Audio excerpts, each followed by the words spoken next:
What's up, everybody? It's your girl Sonia with Luxury Hair Obsession. I've changed the name. I'm going to get all into that. But I wanted to come today and just talk to you guys about just how hard it is starting your own hair company. You hear a lot. Y'all, my hair got wet, but look how good them curls look. What? Still looks so good.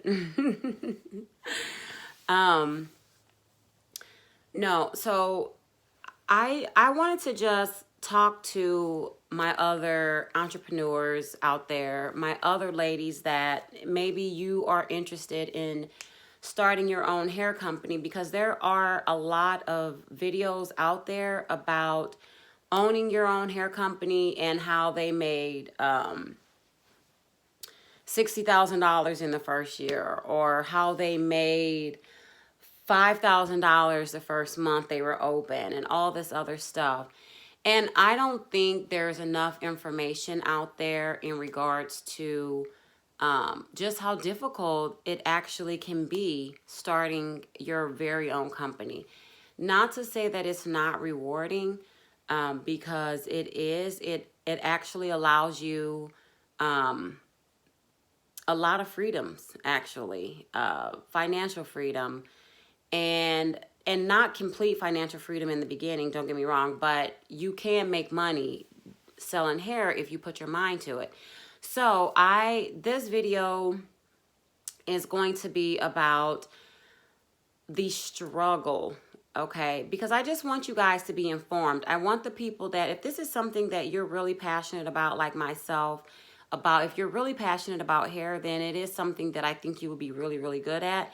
But I want people to realize, that it's not just picking out a vendor, for starters. I'm going to go into that. It's not just picking a name. I'm going to go into that. And then selling some bundles, it's a lot of work. So the first thing, when I first started, and as I've stated, I have not been in business very long. I have been doing hair for many years. I'm over 20 years at this point. However, and I've been wearing extensions for longer than that. I've always had a passion for hair. I know good hair. I know how hair should feel. I know, I can tell you if the hair is cutically aligned just by looking at it. Like, I know my hair, okay? However, it even more than that goes into owning your own company. So the very first thing that you have to contemplate, and what I would suggest to people, is actually taking a notebook and writing down some ideas of what you want your hair company to stand for.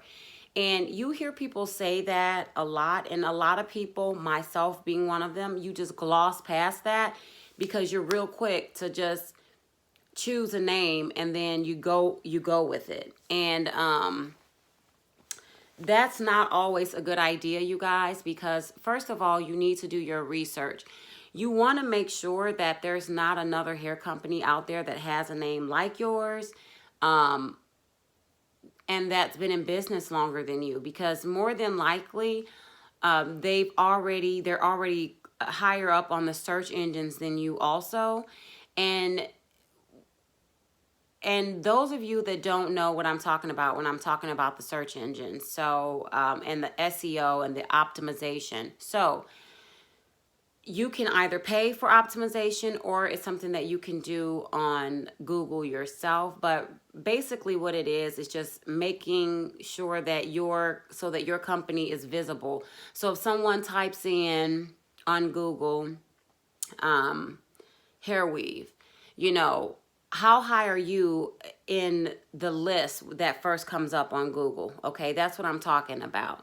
So if you have a company and someone just types in a portion of your company's name, are you going to come up on the search engine in Google?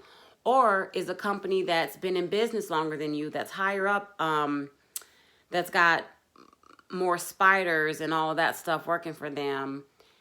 They're higher up on the search engine than you are, and so their company might come up. That is the situation that I ran into, okay? And I just had to grab something real quick because my hands are dry, y'all. That is something that I ran into, okay? Like, people could just type in a portion of my name and they were pulling up this other company. Well, come to find out, when I first started, I didn't do enough research. And that's why I'm giving you guys this information, because if I can help somebody else, then that's what I'm going to do. You need to make sure that your name is unique, for starters. You want a unique name. You also want a name that speaks to what you want from your company, okay? And that is the reason that I changed my name. So I am no longer Such a Diva Hair. My company the company's name has been changed to Luxury Hair Obsession. So our website is now luxuryhairobsession.com.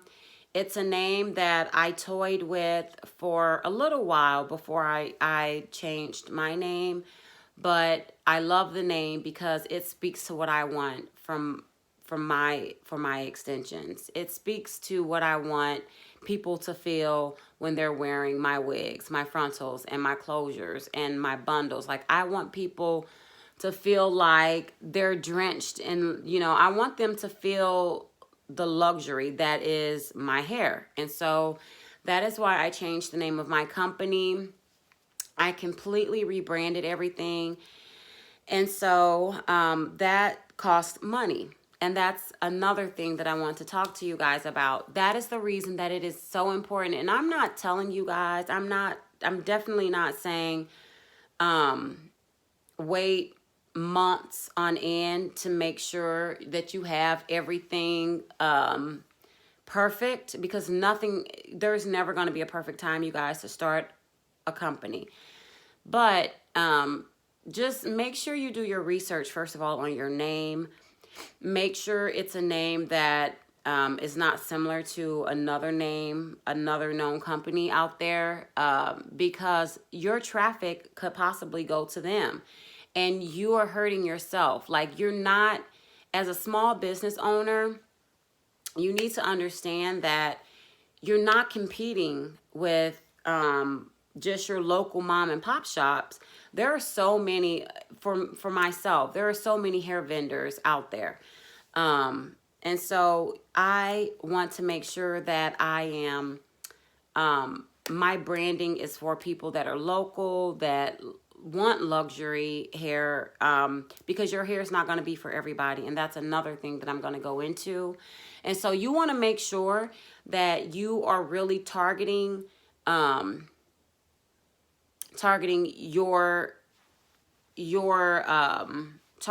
your people, your person that's going to be perfect for your extensions. Man, I can't get these words out. But there is a YouTuber that I watch all the time, and her name is Charlo Green. Hi, Charlo. I love her content. I love her videos because she is real with people. She is bringing the tea all the time on this industry, and I love that. But one thing that she talks about in her videos is having an avatar. And it touched home with me because I'm one of those people that have loved Sims for years. That's something y'all don't know about me. Now you do. But it really hit home with me because you do make an avatar. And that is something that, whether you do it in your mind, I'm real good at putting together a chart in my head and seeing the end result. But if you need to do that on paper, then that's what you need to do, because it's so important to know who your demographic is, okay? And if you don't know that also, then you're not going to be as successful as you could be. And that's something that for me, when I jumped into this hair business, as I mentioned, me doing this, me being immersed in hair for as long as I have been, this for me was a natural step, something that I'm good at, something that I'm very knowledgeable about. I'm not knowledgeable about a lot, guys, but I am very knowledgeable about hair. And so it was a next step for me. However, even with all the knowledge that I've attained over the years, the business part of it, I was not as knowledgeable about, okay? And I think that is very, very important. Like for myself, I did watch a lot of YouTube videos. I've talked to different people about what it takes and how hard it is. So I had that knowledge before I started and as I was starting up. However, I still to this day am, finding mistakes that I made in my startup. I still have some mistakes, okay, that I made that I didn't have to make. And with these type of mistakes, you guys, they're not just mistakes where you can go, oops, I messed up. No, it's money, okay? It's money out of your pocket. It's like, oops, I messed up. Let me take $150 and fix this. Or let me do, those are the kind of mistakes we're talking about, okay? And in business, a lot of times for me, I noticed that the mistake I made was the way I branded my company from the beginning with the name. And so learning that there was another company out there with a similar name, okay, crap. I got to go back now and rebrand my company because this is mine. And if I'm giving them my traffic, if I'm going out there and I'm talking to people about my company, and then they just type up a portion of my name, another company is going to come up in the search engines, and I don't want that. Like, they're going to get my traffic. So I went ahead and completely rebranded my company's name with that, okay? So not only did I have to update everything on my website, okay, I had to change my logo, which is money. I had to change my business cards, which is money. I had to change my flyers, which is money. And so just try to do that first, you guys. I know there are people out there, and I've seen YouTubers out there tell people, don't worry about if you have to change your name. I've had to change my name several times. Hee hee ha ha. But it's not funny. It wasn't funny to me when I was like coming out of my pocket, okay, spending my coins. That wasn't funny to me. But, you do what you got to do. Another thing, if you change your business name, okay, and I don't know, every state is different. This is something, too, that you guys need to keep in mind. If at some point you find that you have to make a change to something, you have to change your name with the state that you live in. So if you're operating a business under, like me, I was operating my business under suchadivahair.com.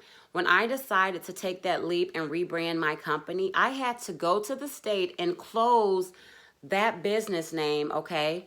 Although I still own it on the domains and everything. It's still mine, but I'm not operating under that company name anymore. So I had to go to the state and close that name and then do the whole process again of opening my business under luxuryhairobsession.com. So that was a headache. And then in the state of Illinois, and like I said, I don't know for every other state, but in the state of Illinois, you have to run an ad in the paper for like 3 weeks to make sure no one else has the name of your company. That's something else that I had to do. That takes time. So I'm just telling you guys, that takes time, but it also takes money to do that. So that was another expense that I did not have to, that was money that I didn't have to lose had I branded my company, and known what I know now, if I knew then, or if I, listened then, because I did know. I'm not going to sit here and say, well, I didn't know that, but I did know it. It was one of the steps that I thought I could skip. So that's a big thing. In this video, guys, I'm sorry, it's probably going to be long. So that's one thing that I have figured out in business already. Secondly, is just how difficult it is, you guys, to get a good logo made and to get a good brand, like everything, like your boxes, like the boxes you need for the hair. Or if you want to just do like the little silk bags. I bought some of the silk bags for Under Such a Diva hair. I was going to use those for as pouches for my hair to send to my clients and or my customers, you guys. And the bags are too small. I mean, I wish I could show you guys one of the bags. I wish I had. Oh, I do have one. This bag is so little. You guys probably can't even see that. Okay, it's tiny. Sorry if you can't really see it. And down here in like some weird lettering, you can it kind of shows up a little bit, not real well. It says the name of the company, but it's so small. So this is my fault. But even in something like this, okay, I gotta sneeze. Excuse me. Even in something like this is money, you guys. I bought like, I think 200 of these, and me just being kind of flippant and just ordering something instead of really checking my measurements, I got something that was too small. Okay, these are too small, so I can't do anything with that. And the name on there is like tiny, so it's kind of good that I'm doing a rebranding for that, because that was a total waste of money.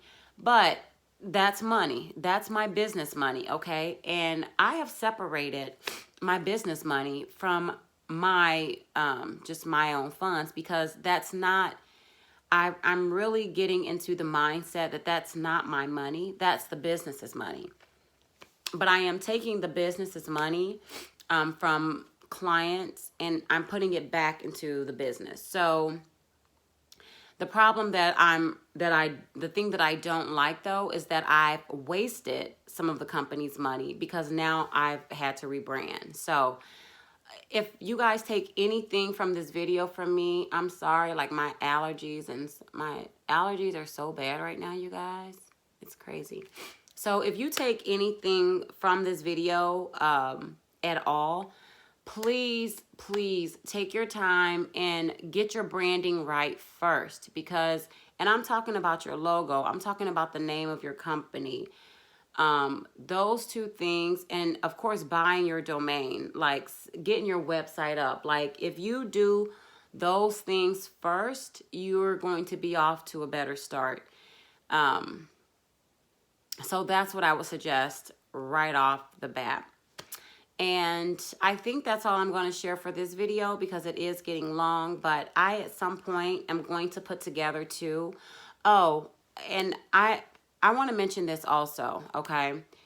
Because I didn't mention this, but finding a vendor. And you know what? Maybe I'll do that in a separate video. I'm trying to pump some of these videos out, so I may end up coming back in the same outfit. I don't know. We'll see. But thank you guys so much for watching to the end. I hope this video was informational. I hope it helped somebody. I really want it to, if it reaches 1 or 2 people, then I'm good. I hope it helps somebody. I hope that you guys will like, comment, and subscribe. And I will see you in my next video. Bye.